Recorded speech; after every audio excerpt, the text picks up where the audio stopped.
Trouver un lieu où j'aimerais pouvoir revenir, je crois, c'est le lieu de mon enfance. Là où moi j'ai grandi, bon, c'est pas une ville que j'ai fait tous mes enfances, mais euh, c'est une ville, oui, qui m'a beaucoup marqué. Je jouais beaucoup dans la rue avec mon frère. Mon père nous surveillait et dans la rue on jouait avec les autres enfants du quartier. C'était extrêmement vivant. Je me souviens que j'ai beaucoup aimé dans mon enfance, c'était un quartier convivial où les enfants jouent ensemble, les familles se connaissent et c'est une petite ville dans peut-être une grande ville, un quartier. Il y a des quartiers populaires comme ça où c'est qu'on peut jouer, où c'est que les parents sortent et discutent ensemble, mangent et boivent un café. Et les enfants jouaient ensemble au vélo, au roller, à cache-cache. En fait, donc, ce que j'ai aimé, c'était pouvoir marcher, courir dans ce qui pouvait ressembler à un jardin, qui était en fait un parc entre deux barres d'immeubles. Souvent dehors, et tout avec tout. Des vaches avec des êtres humains, des chiens avec des êtres humains, des chats avec des êtres humains, tout mélangé. Ça veut dire pas de barrières, quoi. On n'était pas seul, on était avec des autres, comme des amis de longtemps, pas que court. Toute la jeunesse, c'était comme ça. En fait, finalement, pour quelqu'un qui finalement oui, est né en ville, puisque je suis né dans une ville, je ne suis pas né à la campagne, j'ai très vite et très jeune été porté vers les lieux d'habitation des plantes, on va dire, et donc vers quelque chose qui simulerait la campagne. Voilà. Il y a la campagne, après il y a les plages aussi, donc les plages je pense qu'il n'y a pas mieux que là-bas. Mais après tu as beaucoup la campagne, tout ce qui est fait naturellement avec les mains, qu'ils font là-bas spécialement avec leurs mains, que tu vois. Et c'est en plein air, c'est la campagne, c'est beaucoup de choses. Hein. Après c'est les belles plages aussi. Il n'y a pas de pharmacie, il n'y a pas... oui, les pharmacies dans le marché, oui, bon, tout était au marché. Il y avait une allée avec des maisons, comme dans les films. Et en fait, il y avait vraiment le garçon à bicyclette qui lançait les journaux. Et quand on passait pour aller jusqu'au bus, les personnes qui allaient chercher le journaux nous disaient bonjour alors qu'on ne les connaissait pas forcément. Et dans ma ville, c'est pas forcément ce qu'on fait. Donc ça m'avait touchée déjà. Voilà. Aussi peut-être pour animer ou pour faire vivre ou avoir une relation, il y avait toujours des petits vendeurs, ça veut dire du soir, qui sortaient, qui est du soir, ça veut dire les gens qui faisaient autre chose la journée et le soir.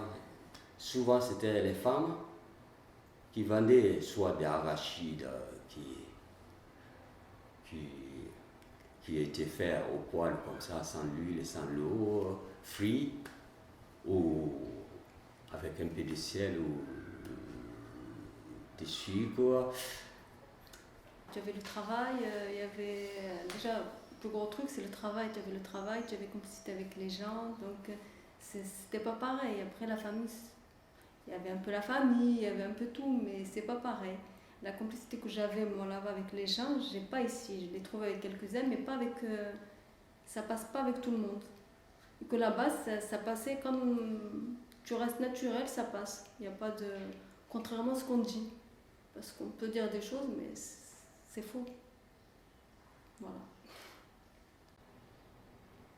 Par contre, il y a des villes où c'est que j'aimerais y aller, qui sont extrêmement grandes, où c'est qu'on peut se perdre dans la foule. Mais ayant trop peur de la foule, je n'irai pas. Voilà. Déjà, j'imaginais que tout le monde était un peu robotisé.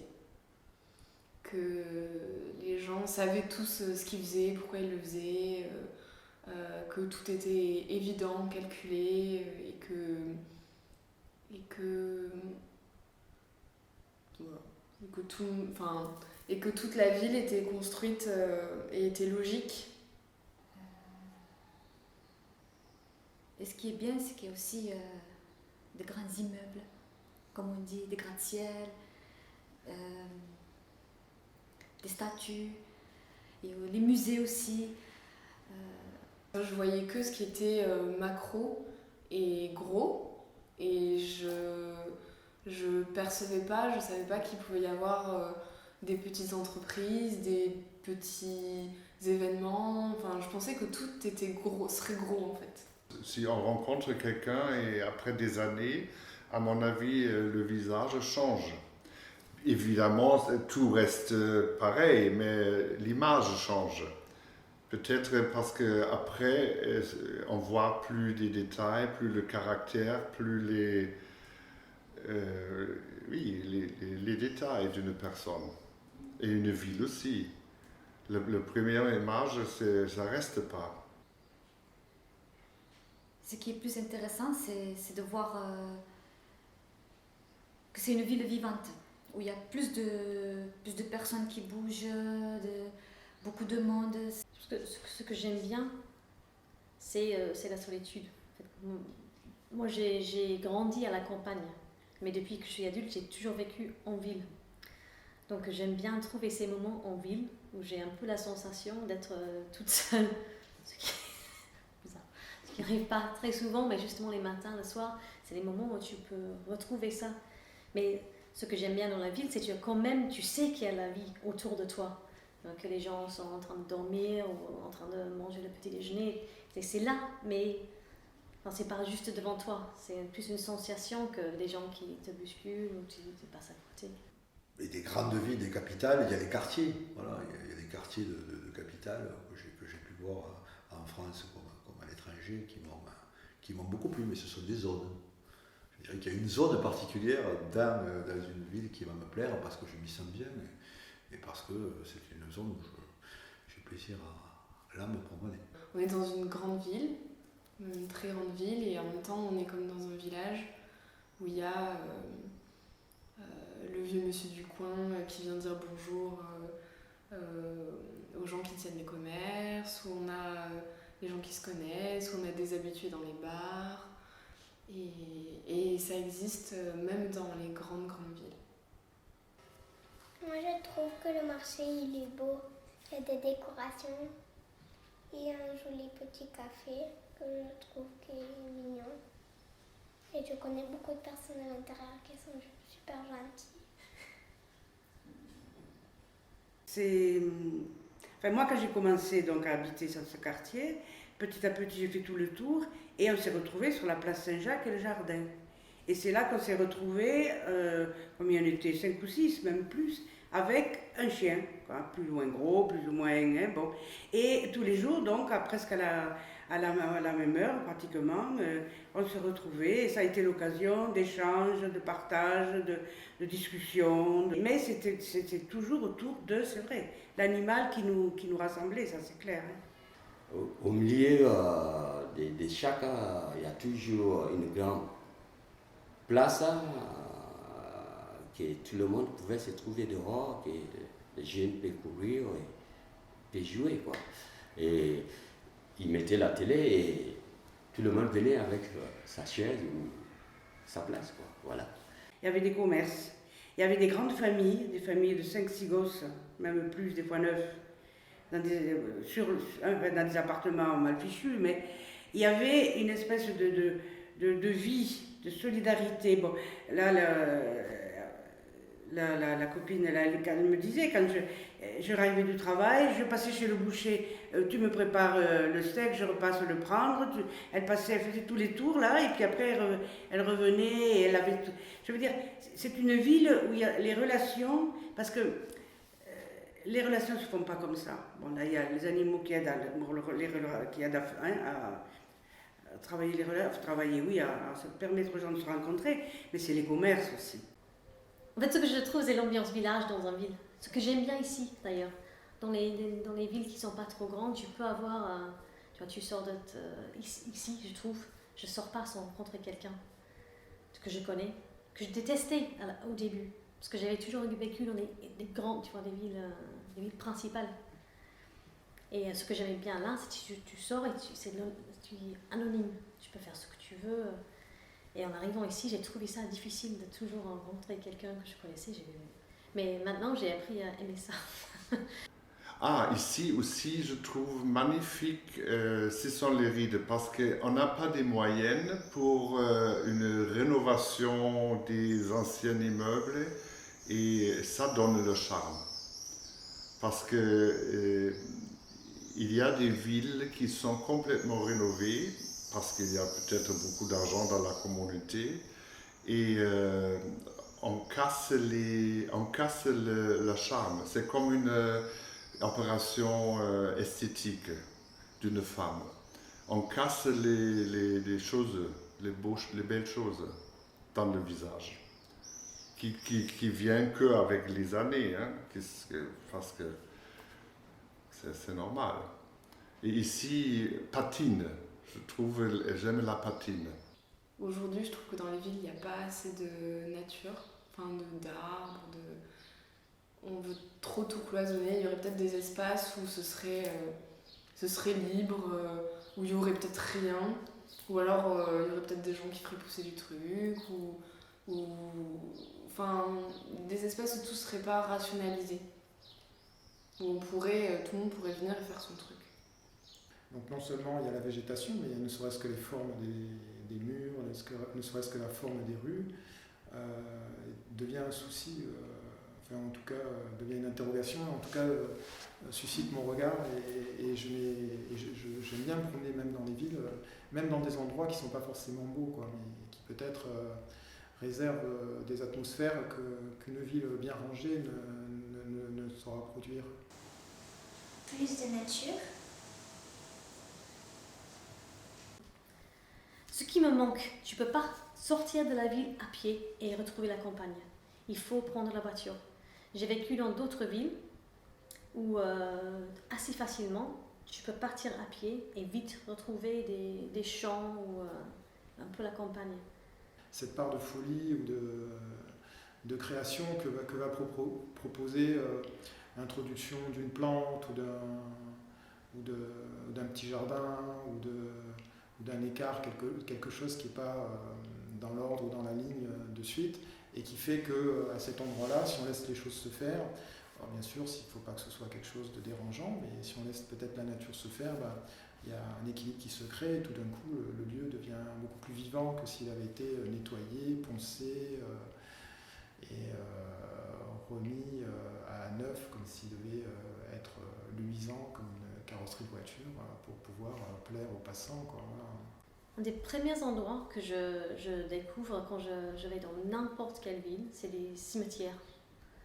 Donc quand je suis arrivée ici, j'étais enceinte, donc j'ai accouché 2 mois plus tard, et tous les jours, j'allais me balader dans un cimetière avec mon bébé. C'est aussi parce que c'est calme. C'est pas juste que c'est calme, mais tu as le sens d'histoire.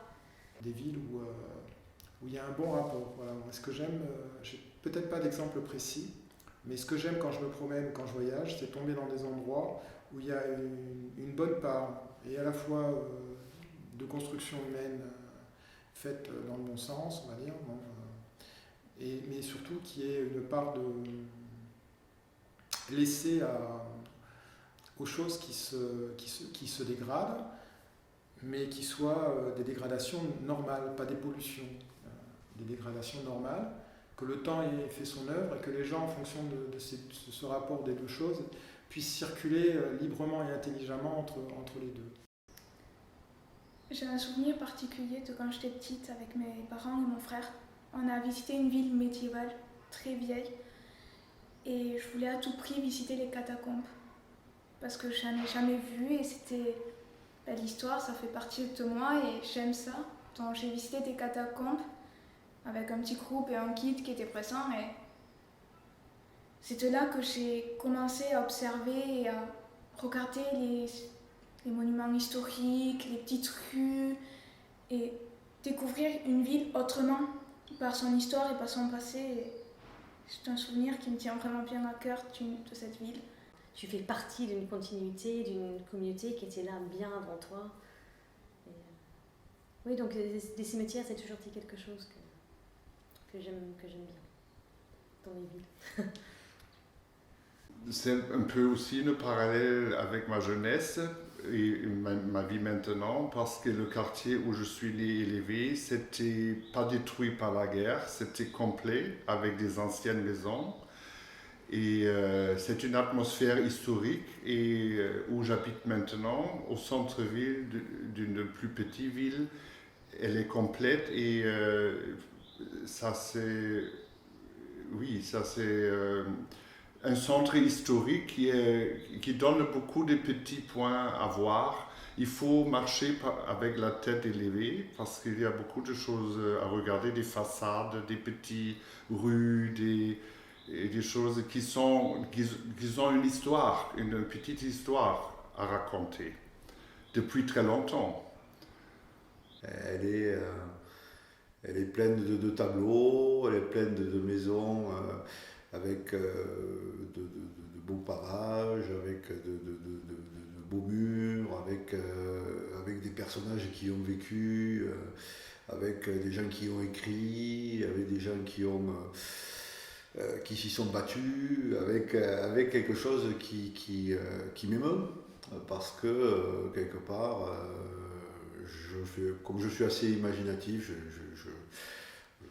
j'imagine des choses qui se sont passées et qui quelque part m'attirent. Voilà. Donc, moi, mon imagination, elle est surtout flottante la nuit. Donc, quand j'avais la chance d'être dans cette ville la nuit et de m'y promener, quelque part, les fantômes de la ville ne me dérangeaient pas. Quoi. Voilà, c'est plutôt ça. On se rend compte que on n'était pas les premiers à habiter et qu'on ne sera pas les derniers. Et j'aime bien les histoires qu'on a pu me raconter dans le passé sur la ville où j'habite, de savoir qu'est-ce qui s'est passé avant et que ce soit des gens que je connaisse qui me le racontent. Ça ne m'intéresse pas de le lire dans un livre. Moi, ce qui m'intéresse, c'est quand quelqu'un me raconte un truc qu'il a vécu ou qu'on y a raconté dans la ville. Et du coup, le lieu, il prend une autre dimension, en fait.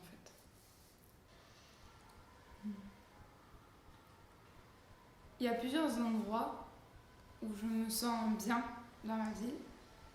Mais quand je me sens vraiment bien, c'est surtout quand il y a la fête dans la ville, en fait. Pour faire une ville joyeuse, il faut organiser beaucoup des événements culturels, théâtre, aussi des théâtres off, ou peut-être des fêtes d'une ville, des fêtes qu'on peut faire.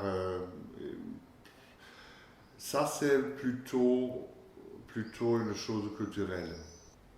Des petits groupes inconnus qui joueraient à l'ombre des arbres. Le soir, où c'est que ça serait convivial, où c'est qu'il y aurait les gens dehors et pas devant leur télé à écouter des gens discuter, les enfants rigoler, jouer. Ça fait un peu cliché, mais une ville où c'est que il n'y a pas d'individualité. Il y a des bars, des restaurants, mais tout le monde rigole et tout ça. Une bonne ambiance, de la musique constante et tout ça. Mais aux alentours, je mettrais quand même de la verdure et des habitations un peu isolées quand même. Comme ça, après, tout le monde, après la fête, tout le monde peut se retrouver et respirer un bon coup. Là, la ville de mes rêves, ça bouge. On ressent qu'il y a de la vie, une grande liberté. C'est pour ça que c'est une ville de rêve. La morosité qu'il peut y avoir parfois, ou parfois on est serré contre des gens dans les transports en commun, c'est un peu embêtant, etc. Et j'aime bien parce que des fois, on se rend compte que on croit que personne n'a du recul dans ces situations-là, que que tout le monde est dans sa tête ou que personne ne fait attention aux autres. Et quand on regarde vraiment, on peut créer des contacts avec des gens, une seconde, juste leur sourire et ils répondent et ça arrive plus souvent que ce qu'on croirait. Moi, je dis oui, peut-être ça sera, oui, peut-être bien que les gens communiquent plus. Il manque un lieu où on est spontanément poussé à s'arrêter 3 minutes pour se demander des nouvelles, ou tu as acheté quoi, ou c'est joli, etc. Quoi. Des trucs tout bêtes et tout simples qui forgent des liens qui sont essentiels. Donc, et ça, voilà, moi, la ville idéale, ce serait le quartier Saint-Jacques avec quelques commerces. En grandissant comme ça, bon, je ne vais pas dire, je ne connais pas ma mère, mais bon, la vie a fait qu'elle n'était pas toujours là parce qu'elle était occupée à vendre ou à faire la commerce, quoi. Mais j'étais toujours entouré avec des gens qui m'ont toujours donné l'amour, ces gens-là venaient d'ailleurs, comme je vous dis, quoi. Bon. Donc, quelle que soit la ville, c'est possibilité de lien, de s'arrêter, quoi. S'arrêter en allant chercher le pain ou en allant chercher sa tomate. La véritable vie d'un quartier, c'est une certaine, je dirais, harmonie entre les gens. Il faut qu'il y ait une aide entre les gens. C'est indispensable. Moi, c'est ce que j'essaie d'expliquer à mes enfants. J'ai dit, n'oubliez pas qu'à côté, il y a quelqu'un qui vit comme avec vous. Il ne vit pas comme vous, mais il ne faut pas l'ignorer. Or, j'aurais tendance à dire, même si je m'écarte un peu du débat, l'ignorance me peine beaucoup. C'est qu'il n'y a pas de guerre et que les personnes se respectent entre eux. En se parlant ou en se comprenant ou en s'entendant, peut-être il y a une solution, mais il faut que oui, surtout qu'on se parle surtout beaucoup et on s'écoute. Avec ça, peut-être il y aura moins de problèmes, mais moi je demanderais peut-être oui oui, je rêve d'une ville où s'il y a une demande à faire, oui, je dirais oui, une ville que tout le monde peut vivre ensemble, quoi. Chacun à sa place, quoi.